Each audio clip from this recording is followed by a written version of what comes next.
Thinking of touring Southeast Asia on a motorbike? Many are putting this on their bucket list and aiming to get there before economic development and globalisation make so many of these countries look like another version of the West. And a motorbike is a brilliant way to explore Southeast Asia. You see so much more compared to just travelling by car, bus or train. You are much more immersed in the experience through sound, smells and vision. You get way more off the beaten track. You're more likely to meet the locals. And of course, it feels way more like an adventure compared to sitting in an air-conditioned bus. Of course, sometimes it's raining, some days will be crazy hot, and it can get surprisingly cold up in the mountains. But it's all about really experiencing Asia firsthand, not constantly peering through the window of a train or bus. In that case, it's probably cheaper to just watch some videos from your lounge chair. There are risks with riding motorbikes, of course, but you can do a lot to minimise these. And in a sense, you will never experience a true adventure without an element of risk. In this video, we will look at what you need to know before you even start planning. In later vids, we'll look at topics like the benefits and disadvantages of organising your own trip or going with a tour group. And just for reference, this is day 2 of a 6-day ride in Vietnam, from the small coastal town of Vinh Hy and heading for Dalat in the Central Highlands. You need some decent riding skills. Sure, some youngsters just hire scooters and learn as they go, and some less reputable tour groups will allow riders with very little experience. But you will encounter suicidal chickens, insane truck drivers, gravel or potholes in the middle of corners, water buffalo with no concept of giving way, dirt roads, whole sections of road missing. Being a competent rider hugely increases your chances of survival, and all these things just become part of the adventure. Know how the local traffic system works. At first, Asian traffic can just seem like a crazy nightmare, but it actually makes a lot of sense how they work together to flow like water around obstacles. Learn how it works before you go, or any decent tour group will teach you the basics before you hit the traffic. Get the right bike for the job. Many riders want the biggest, fastest bike possible. It will probably just get you to hospital faster.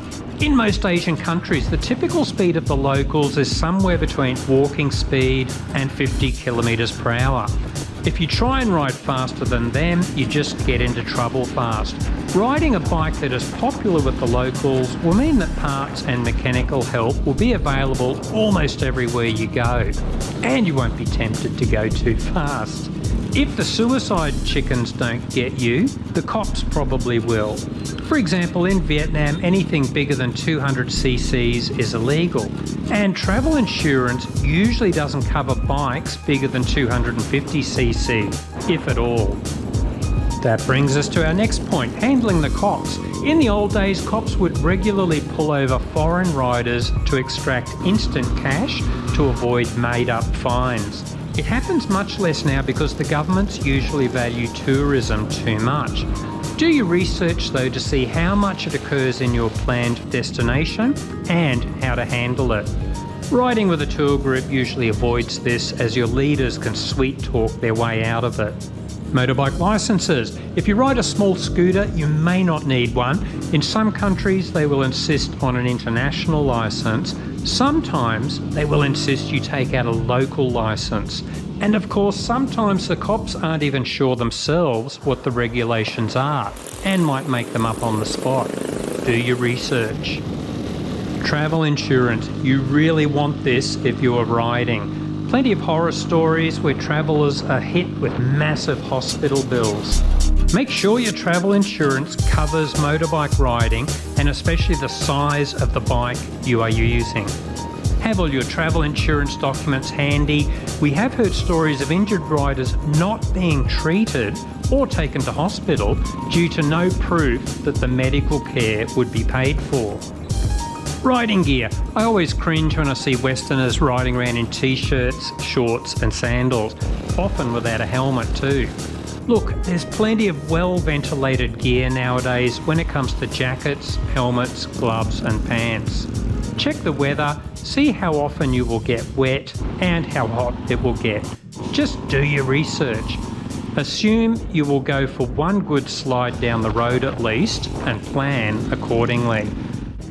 Check the annual weather and see which are the best months. And remember, it can change a lot regionally. For example, North and South Vietnam vary dramatically, as do the coastal and inland mountainous areas. Don't be deterred by the so-called wet season. In some countries, this might just be a regular mid-afternoon shower.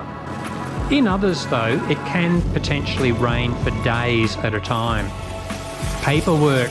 Apart from licences, check carefully about the required visas, restrictions due to any viral outbreaks, potential problems at border crossings. If you think Western bureaucracies can be slow, inefficient and bound in red tape, wait till you hit Southeast Asia. Plan well and allow for delays. Don't lose your cool if you get annoyed with officials. And that leads to our next point, getting to know the culture. In most Southeast Asian countries, losing your temper is completely the wrong thing to do. Smile a lot and keep making your request politely. Never point at things with one finger. Use all your fingers like this and palm down. Never use one finger to call someone over. Always use this hand gesture. In Buddhist and Hindu countries, it's incredibly rude to touch someone on the head or show them the bottom of your feet. In Muslim areas, only use the right hand to hand over items. In Buddhist countries, it's usually polite to use both hands to hand over items. There's a fair bit to learn, but generally just be very polite, respectful, and you should do okay. It ain't rocket science. Health tips. If you have done any serious backpacking, you will know the drill. Get your vaccinations done, carry a little first aid kit, thoroughly wash any salads before you eat them, if at all. Only eat in places that are popular with the locals. Tap water often isn't safe to drink. Get some sunburn cream for the back of your neck and the usual meds for vomiting and constipation. So there you go, just a few major points to consider. Personally, I encourage people to go with a competent tour group first. You will learn so much and be better prepared for organising your own trip later on. Although I must admit, you get so spoiled on a good tour, you may just scrap the idea of planning your own. After every lunch, there's always the rider we can't get back on the bike. And remember, don't get deterred by all this talk of accidents, health problems and red tape. In reality, these things are very rare if you prepare well. And in any case, it's all just part of the adventure.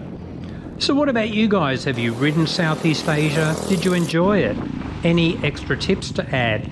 Keen to hear your experiences. Let us know in the comments. And now for your viewing pleasure, I will leave you with several minutes of our riding footage on the way to Dalat in the Central Highlands of Vietnam. Kick back and enjoy. Catch you later and ride safe. The world I see is beautiful. The wonder takes my breath away. Nothing surrounding us will stay the same. And when I look into my soul, I feel something's about to change.